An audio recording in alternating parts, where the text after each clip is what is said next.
विचारानं पोलीस स्मृती दिवसानिमित्त उपराष्ट्रपती, पंतप्रधान, गृहमंत्री यांच्यासह अनेक मान्यवरांनी हुतात्मा पोलिसांना आदरांजली अर्पण केली आहे। पोलीस कर्मचाऱ्यांच्या साहस आणि सर्वोच्च बलिदानाला नमन असल्याचं सांगत उपराष्ट्रपती CP राधाकृष्णन यांनी आदरांजली वाहिली आहे। राष्ट्राचं संरक्षण आणि सर्वसामान्य जनतेची सुरक्षा तसंच कल्याण यांची खातरजमा करण्यासाठी पोलीस निरंतर प्रतिबद्ध असतात।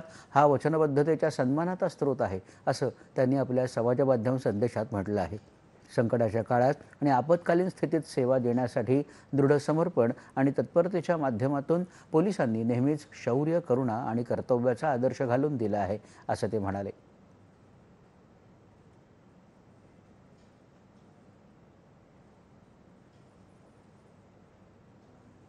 पंतप्रधान नरेंद्र मोदी यांनी पोलीस कर्मचाऱ्यांच्या दृढ समर्पणामुळे राष्ट्र आणि जनता सुरक्षित असल्याचं म्हटलं आहे। संकटाच्या आणि जेव्हा जनतेला गरज असते त्या काळात पोलीस दाखवत असलेलं साहस आणि वचनबद्धता प्रशंसनीय असल्याचं मोदी यांनी म्हटलं आहे।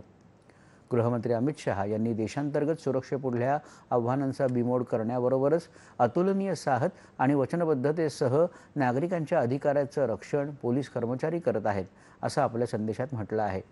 राष्ट्रसेवेसाठी आपल्या प्राणांची आहुती देणाऱ्या हुतात्मा पोलीस कर्मचाऱ्यांना शहा यांनी यावेळी आदरांजली वाहिली।